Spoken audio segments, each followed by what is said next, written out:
21 days to a big idea दिखाता है कि कैसे आप अपने दिमाग के रचनात्मक और तार्किक पहलुओं को मिलाकर नए और आकर्षक विचार उत्पन्न कर सकते हैं और उन्हें लागू करने के मजेदार तरीके खोज सकते हैं जो लंबे समय में एक स्थायी व्यवसाय बनाने में मदद कर सकते हैं। मात्र 21 दिनों में सिर्फ एक पतली रेखा होती है, बहुत सारे और बहुत कम विचारों के बीच की रेखा। अधिकांश लोग एक या दूसरी श्रेणी में आते हैं।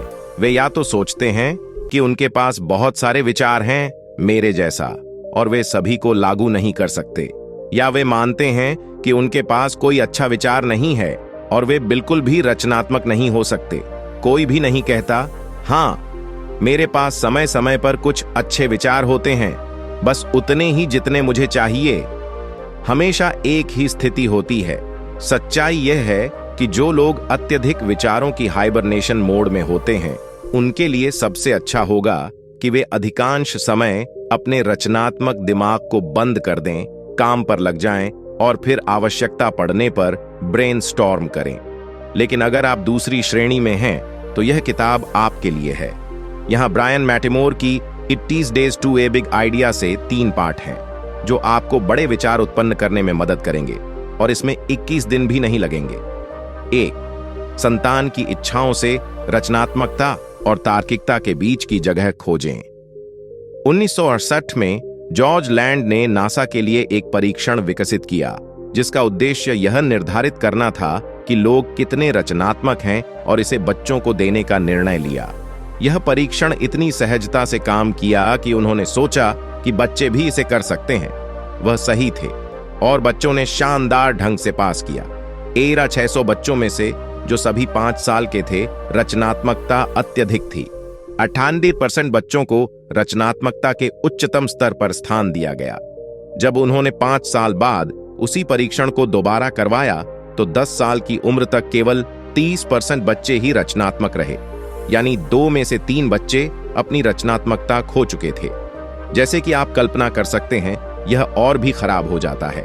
15 साल की उम्र में केवल 12% बच्चे ही रचनात्मक रहे, और अगर आप इसे वयस्कों को देते हैं तो आपको 5 साल के बच्चों के विपरीत परिणाम मिलते हैं। केवल 2% वयस्क ही रचनात्मक होते हैं।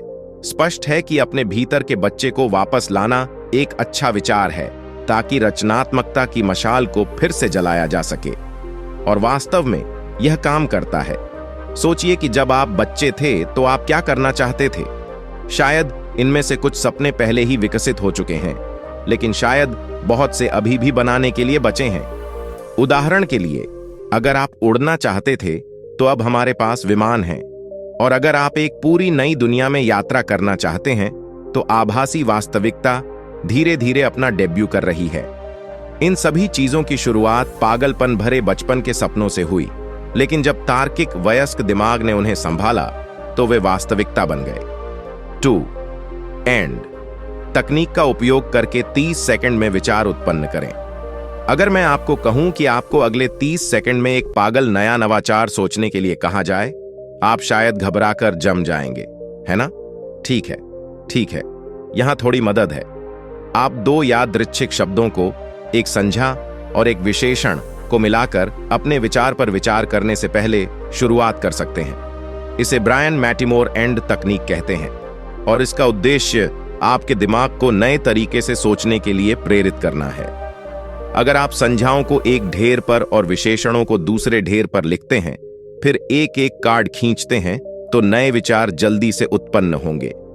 उदाहरण के लिए, बाघ और शोर वाले कार्ड के साथ आप क्या करेंगे?